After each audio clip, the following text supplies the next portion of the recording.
నమస్తే, తెలుగు వన్ న్యూస్కి స్వాగతం. జగన్మోహన్ రెడ్డి మొన్న మద్యం కేసు వ్యవహారానికి సంబంధించి ప్రెస్ మీట్లో డీటెయిల్డ్గా చెప్పే ప్రయత్నం చేశారు. సరే, ఆయన కొన్ని అబద్ధాలు చెప్పుకొచ్చారు, కొన్ని ఆయన్ని తనను తాను ప్రొటెక్ట్ చేసుకునే విధంగా చెప్పుకొచ్చారు అనేది రకరకాల విశ్లేషణలు మనం చూసాం. అయితే విజయసాయిరెడ్డికి సంబంధించి విజయసాయిరెడ్డి అమ్ముడు పోయినోడు, విశ్వాసం లేనోడు, ఆయన ఏమైనా చెప్తాడు అని అంటూ మాట్లాడాడు. డెఫినెట్గా విజయసాయిరెడ్డి మండి ఉన్నాడు కదా, రిటాలియేషన్ డెఫినెట్గా ఉంటుంది. విజయసాయిరెడ్డి తన వంతుగా తాను స్పందించాడు. ఏమి స్పందించాడనేది ముందు చెప్తాను, విశ్లేషణలోకి వెళదాం. నేను మారలేదు, నువ్వే మారిపోయావు. నేను మారను, నా వ్యక్తిత్వం ఇప్పుడు ఇలానే ఉంటుంది. నువ్వే పదవి వచ్చాక మారిపోయావు.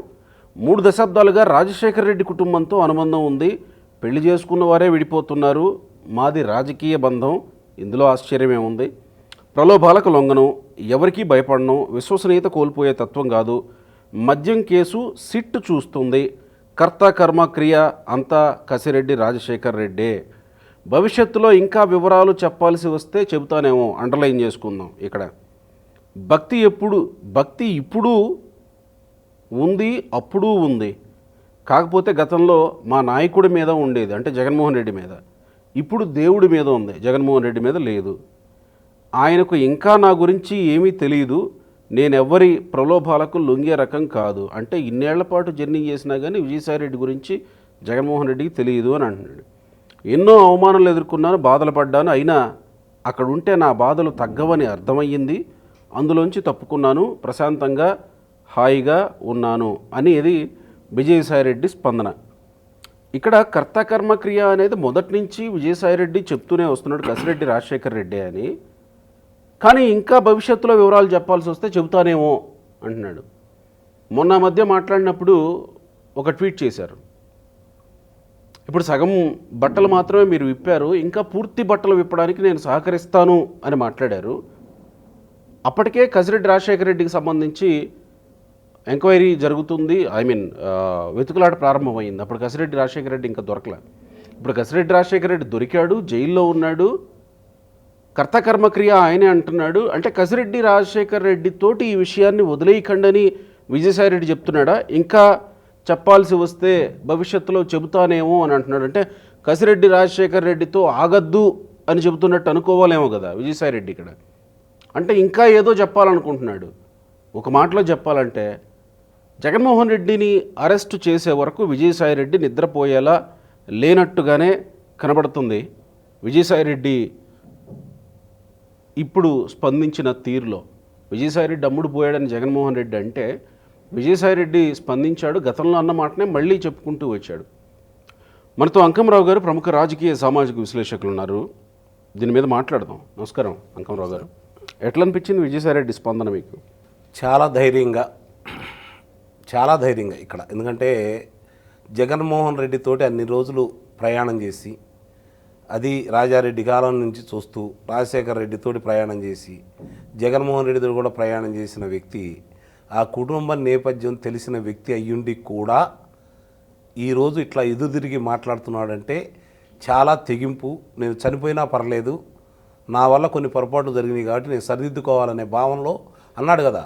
మొన్నటిదాకా నీ మీద భక్తి, ఇప్పుడు దేవుడి మీద భక్తి అని చెప్పని కొంత పాపచింతన అతనిలో మొదలైందనే భావన దీన్ని బట్టి మనకి అర్థమవుతూ ఉంది చాలా స్పష్టంగా. ఎందుకంటే అంతకుముందు చెప్పినప్పుడు కూడా జగన్మోహన్ రెడ్డి దగ్గరికి రావాలని అతను కోరుకోవాల. దీంట్లో జగన్మోహన్ రెడ్డి సంబంధించి అతని పేరు కూడా అతను చెప్పాల. కర్త క్రియ కర్మ అంతా కేసిరెడ్డి రాజశేఖర రెడ్డి వరకే చేయాలనుకున్నాడు. అతను కూడా ఏం భావించాడు అంటే, అతను నా మీద వేసుకుంటాడు, నేను కాపాడినట్టే. ఒకనాడు జగన్మోహన్ రెడ్డిని నేను ఏ విధంగా అయితే కాపాడానో, నన్ను జగన్మోహన్ రెడ్డి ఆయన తర్వాత స్థానం నాకు ఇచ్చాడు కాబట్టి నేను జగన్మోహన్ రెడ్డి అన్ని పాపాలని నేను చూసుకుంటూ నేను ఏ విధంగా కాపాడుకుంటా వచ్చానో, అట్లానే కేసిరెడ్డి రాజశేఖర రెడ్డి కూడా మొత్తం నేనే బాధ్యుడని చెబుతాడేమో, జగన్మోహన్ రెడ్డిని కాపాడతాడేమో అని భావించాడు. కానీ ఇక్కడ ఆ స్థాయి దాటి జగన్మోహన్ రెడ్డి భారతిరెడ్డి స్థాయికి వెళ్ళింది కాబట్టి, ఇప్పుడు రెండోది జగన్మోహన్ రెడ్డి మొన్న మాట్లాడిన విధానం చూసిన తర్వాత ఇక దీని గురించి ఆలోచించాల్సిన అవసరం లేదు, నన్ను ఇన్ని అవమానాలు చేసి బయటికి పంపించారు, ఇన్ని సంవత్సరాలు నేను కాపాడుకుంటూ వస్తున్నాను, ఒక్కసారి నేను ఈడీ దగ్గరికి సిబిఐ దగ్గరికి వెళ్ళి వాస్తవ విషయాలు చెబితే ఇతను బతుకు ఏమైతే అనే సంగతి తెలిసి కూడా నన్ను ఇంత కించపరుస్తాడా అని చెప్పని ఈరోజు మాట్లాడినట్టయితే నాకు అనిపిస్తూ ఉంది. అంటే ప్రభుత్వం ఒకవేళ విజయసాయిరెడ్డిని పిలిస్తే ఆల్రెడీ సిట్టు విచారణకు పిలిచింది, కసిరెడ్డి రాజశేఖర రెడ్డి వరకు పరిమితం అయ్యింది, ఇంకా చెప్పాల్సి వస్తుందేమో, పూర్తి బట్టలు విప్పుతాను, ఆ పూర్తి అనే దాంట్లో ఆ ఇంకా అనే దాంట్లో ఇంకేదో గోచరిస్తుంది కదా. అంటే ఇప్పటి వరకు ధనుంజయ రెడ్డి, కృష్ణమోహన్ రెడ్డి, బాలాజీ గోవిందప్ప, ఆ తర్వాత ఎవరు? జగన్మోహన్ రెడ్డి, భారతీరెడ్డి. ఈ మధ్యలో ఇంకో ముగ్గురు వచ్చారు, అవినాష్ రెడ్డి, భాస్కర్ రెడ్డి, హనుమంత రెడ్డి, ముగ్గురు వచ్చారు కదా. అంటే ఇంకా మనకు తెలియని ఇంకేమైనా ఉన్నాయేమో ఈ దగ్గర విజయసాయిరెడ్డి దగ్గర. అంతిమంగా వీళ్ళే ఉన్నారు కదా జగన్మోహన్ రెడ్డి, భారతిరెడ్డి. కాబట్టి అన్ని విషయాలు బయటికి, ఎందుకంటే ఇతనికి తెలుసు కదా ఎలాంటి ధనాన్ని నల్లధనాన్ని తెల్లధనంగా మార్చుకోవాలి అంటే ఏ కంపెనీల దగ్గర నుంచి రావాలి, ఎట్లా మలుచుకోవాలి అని చెప్పి ఇతను అంతకుముందు చేసి చూపించాడు. కాబట్టి అదే పని బాలాజీ గోవిందప్ప చేశాడు. కాబట్టి అవి తెలుసుకోవడం పెద్ద కష్టమైన పని ఏం కాదు కదా విజయసాయిరెడ్డికి. ఇప్పుడు జగన్మోహన్ రెడ్డి అన్న లొంగిపోయాడు, వంగిపోయాడు విజయసాయిరెడ్డి అనే పదానికి శాంటిటీ ఎక్కడొస్తుంది? ఒకవేళ విజయసాయిరెడ్డి బీజేపీలోనో టీడీపీలోనో చేరి మళ్ళీ రాజ్యసభ సీటు తీసుకొని ఉంటే లొంగిపోయాడు అని అనడానికి అవకాశం ఉండేదేమో. కానీ ఇప్పుడు విజయసాయిరెడ్డి మళ్ళీ రాజ్యసభ తీసుకోవాలా, ఇంకా 3.5 ఏళ్ళు ఉండగానే ఆయన రాజీనామా చేసి పక్కకు వచ్చేసాడు, నాకు వద్దురాబాబు ఈ రాజకీయాలు అని. అంటే విజయసాయిరెడ్డి ఏమి ఆశించి ఇంకా నేను చెప్పాల్సి వస్తుందేమో, బట్టలు ఇప్పుతా అని అంటున్నాడు అని అనుకోవాలి ఇక్కడ. అంటే ఒకప్పుడు నేను కూడా గోపి గారు అంటే మనం కూడా కొన్ని విషయాలు వాస్తవాలు మాట్లాడుకోవాలి. నేను కూడా విజయసాయిరెడ్డి, జగన్మోహన్ రెడ్డి వేరు కాదు. జగన్మోహన్ రెడ్డికి చెప్పి భారతీయ జనతా పార్టీలో చేరబోతున్నాడు విజయసాయిరెడ్డి అని చెప్పిన వాడిని నేను కూడా. ఎందుకంటే డెఫినెట్గా అంచనాలు అలానే ఉన్నాయి. అతని గురించి తెలుసు విషయం, వాళ్ళిద్దరుకున్న అనుబంధం తెలిసి ఇప్పుడు అతను బయటపడి 3.5 సంవత్సరాలు 4 సంవత్సరాల నుంచి నన్ను నరకం అనుభవించాను, నన్ను అవమానకరమైన రీతిలో బయటికి పంపించారు అని చెప్పి అతను చెప్తున్న తర్వాత, ఇప్పుడు జరుగుతున్నవన్నీ చూసుకున్న తర్వాత అతను చెప్పింది వాస్తవమైన భావన అయితే కలుగుతూ ఉంది విజయసాయిరెడ్డి చెప్పింది. రెండోది మీరు అన్నట్టు 3.5 సంవత్సరాల పదవి, ఇది నిజంగానే జగన్మోహన్ రెడ్డిని ఇబ్బంది పెట్టాలి అనుకుంటే లొంగిపోయేవాడు అయినట్టయితే అతని పదవి అతనే తీసుకునేవాడు, భారతీయ జనతా పార్టీలో వెళ్ళి జాయిన్ కూడా అయ్యేవాడు కదా. అవును కదా.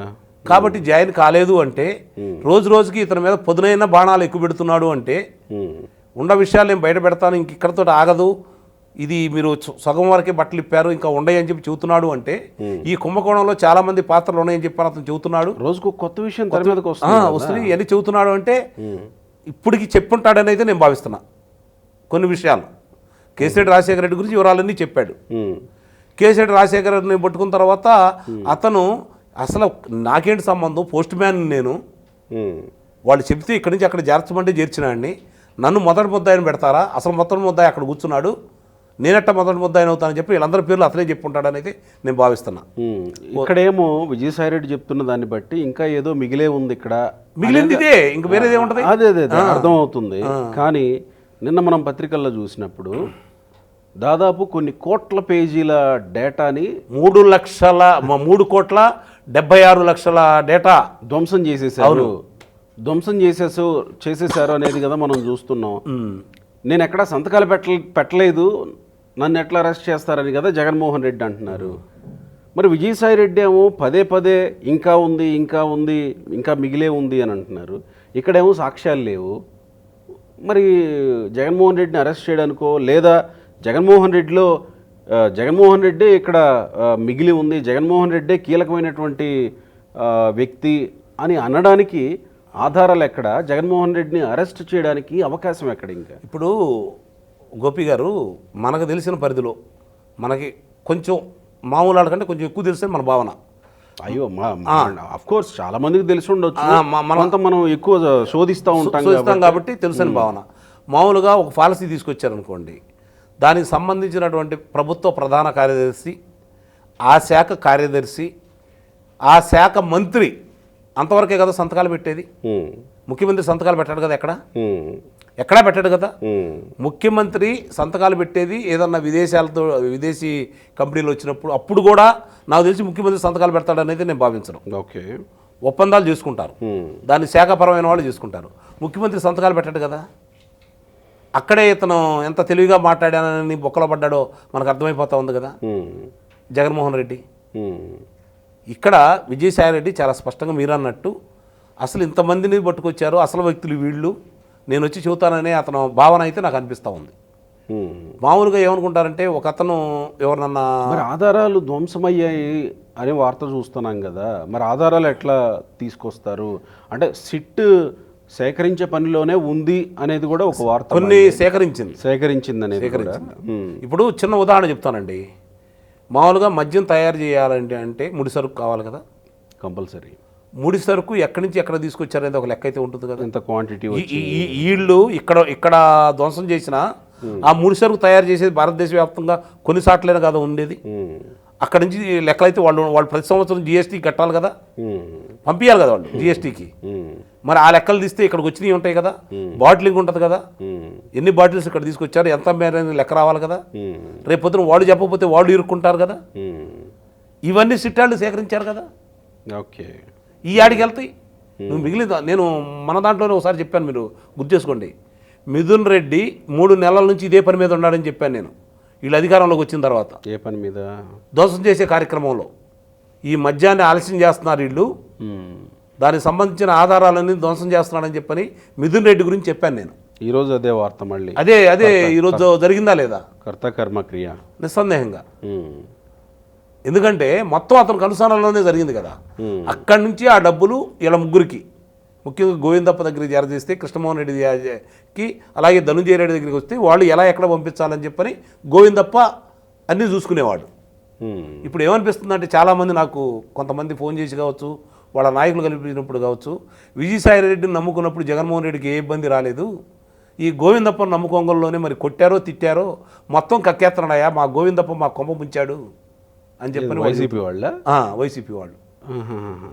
గోవిందప్పని ఎందుకు నమ్ముకోవాల్సి వచ్చింది విజయసాయిరెడ్డిని పక్కన పెట్టి? మరి గోవిందప్పని భారతిరెడ్డి గారు, విజయసాయిరెడ్డి అనే వ్యక్తి వైఎస్ రాజశేఖర రెడ్డి కుటుంబానికి, జగన్మోహన్ రెడ్డి కుటుంబానికి నమ్మిన బంటు. వాళ్ళెవరు ఇప్పుడు నా దగ్గర ఉండటానికి ఇల్లేదని చెప్పని భారతిరెడ్డి భావించింది కాబట్టి విజయసాయిరెడ్డిని బయటికి పంపించి గోవిందప్పని తీసుకొచ్చింది. వైఎస్ రాజశేఖర రెడ్డి జగన్మోహన్ రెడ్డి భారతి కుటుంబం కాదు. అదేంటండి? అదంతే. దాన్ని చెప్పాలంటే ఇక చాలా ఉన్నాయి. అందుకే వివేకానంద రెడ్డి గారి హత్య అయినా కావచ్చు, మిగిలిన విషయాలైనా కావచ్చు, మరి విజయలక్ష్మి గారిని బయటకు పంపించింది కావచ్చు, షర్మిల గారితో విభేదాలు కావచ్చు, వైఎస్ రాజశేఖర రెడ్డి భర్త కాబట్టి జగన్మోహన్ రెడ్డి ఇప్పుడు అతను అధికారంలో ఉన్నాడు కాబట్టి మొన్నటిదాకా, రేపు పొద్దునైనా వైఎస్ రాజశేఖర రెడ్డి వాళ్ళ యొక్క పేరు ప్రఖ్యాతులు మాత్రమే తీసుకొని అధికారంలో ఉండాలి కాబట్టి జగన్మోహన్ రెడ్డిని అడ్డం పెట్టుకొని మిగిలిన వాళ్ళందరినీ పక్క పంపించేస్తున్నాను. అంటే ఇప్పుడు జగన్మోహన్ రెడ్డి భార్య భారతిరెడ్డి అనాలా, భారతిరెడ్డి భర్త జగన్మోహన్ రెడ్డి అనాలా? ఏదైనా ఒకటేగా. అలా కాదుగా, తేడా ఉంటుందిగా. ఒకటి మొత్తం కర్త క్రియ అంతా భారతిరెడ్డి గారు చూసుకుంటుంది, పాత్రధారి మాత్రమే జగన్మోహన్ రెడ్డి అని చెప్పి మనం భావించాలి. సో విజయసాయిరెడ్డి అయితే వదిలేలా కనపట్ల, అసలు వదలడు, సమస్య లేదు, వదిలే పరిస్థితి. ఎందుకంటే ఒక స్థాయికి వచ్చేసాడు ఇక అతను, తెగించి వచ్చేసాడు. అంటే విజయసాయిరెడ్డి టార్గెట్ ఫిక్స్ అందుట్లో అనుమానం లేదు. అతనికి ఒకటి మాత్రం తెలుసు, ఇవాళ కాదు రేపైనా నేను కారాగారంలోకి వెళ్ళాలా. కానీ నమ్మక ద్రోహి అని అంటారేమో కదా జగన్మోహన్ రెడ్డి. ఒకవేళ జగన్మోహన్ రెడ్డి వరకు వస్తే విజయసాయిరెడ్డి నమ్మక ద్రోహం చేశాడు అని అంటారేమో, వెన్నుపోటు పొడిచాడు అని అంటారేమో కదా. ఇప్పుడు ఎట్లా ఉండదంటే గోపి గారు, నాకు తెలిసింది ఎప్పటి నుంచో చూసుకుంటున్నాను నేను, చరిత్ర కూడా చాలా చదివాను నేను. ఇద్దరు మిత్రులు విడిపోతే, శత్రుత్వం వస్తే ఇద్దరు మిత్రుల మధ్య, అంతకుముందు ఆగర్భ శత్రువు కంటే కూడా మిత్రుడి మీద ఎక్కువ శత్రుత్వం ఉంటుంది. ఇతని మీద ప్రేమ ఎంత అయితే ఉంటుందో విడిపోయిన తర్వాత అంత శత్రుత్వం ఉంటుంది. వాస్తవంగా కుటుంబ నేపథ్యంతో వచ్చిన శత్రువునైనా శత్రువుగా చూస్తారేమో కానీ ఇతన్ని ఎక్కువ శత్రువుగా చూస్తారు వాళ్ళు. కసి ద్వేషం ఇతని మీద ఎక్కువ ఉంటుంది. ఇప్పుడు విజయసాయిరెడ్డి పరిస్థితి కూడా అట్లానే ఉంది. నన్ను అంత ఇబ్బంది పెట్టినా, నన్ను ప్రలోభ పెట్టినా, సిబిఐ వాళ్ళు, ఈడీ వాళ్ళు ఎంత చెప్పినా నేను ఆయన ఎప్పటిదాకా కాపాడుకుంటా వస్తే నన్ను ఈ విధంగా అవమానకరమైన రీతిలో నన్ను బయటికి పంపిస్తాడా, నన్ను బలుపశువుని చేస్తాడా? ఇంకోటి చెబుతున్నాను మీకు గోపి గారు, గతంలో కూడా చెప్పాను, 6 నెలల ముందే చెప్పాడు మనం ఓడిపోతున్నాం ఊరు దగ్గర పెట్టుకో అని చెప్పని జగన్మోహన్ రెడ్డికి. విజయసాయిరెడ్డి. 6 నెలలు కాదు, సంవత్సరం ముందు చెప్పాడు. ఉమ్. సంవత్సరం ముందు నుంచి తెలుగుదేశం వాళ్ళు చెబుతా వస్తున్నాడు, మీరు గెలవబోతున్నారు, ఏం ఇబ్బంది లేదు, మీరు గెలుస్తున్నారు అని చెప్పని. ఉమ్. ఇదే విజయసాయిరెడ్డి. ఉమ్. అవన్నీ వరుసనే ఒక్కోటి ఇప్పుడు అతనికి ఉన్న ఆలోచనలు, జరుగుతున్నటువంటి ఇబ్బందులు, అతన్ని ఏ విధంగా అవమానకరమైన రీతిలో బయటికి పంపించారు.